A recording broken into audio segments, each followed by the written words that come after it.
Guys, ang laki ng pechay ko guys, oh. Yan yung tanim kong pechay guys. Tingnan nyo guys, oh.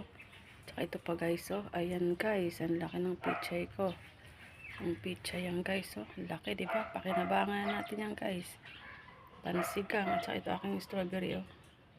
Ito guys, ang laki talagang pechay guys, oh.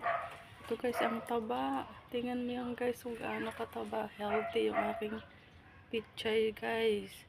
Ito yung aking onion guys. Ayan, patubo na siya. Pero ito guys, ang laki. Oh, hindi ka nabibili sa market guys. Pag may tinanim, mayroon kang aanihin guys. Diba? Ang sarap yan guys. Oh, ang pechay ko, ang taba guys. Oh, ang taba guys. Saan ka pa guys? Diba? Hindi na ako bibili sa ano guys, sa palengke. Ang ganda, ang taba ng pechay ko guys. Ano pa yung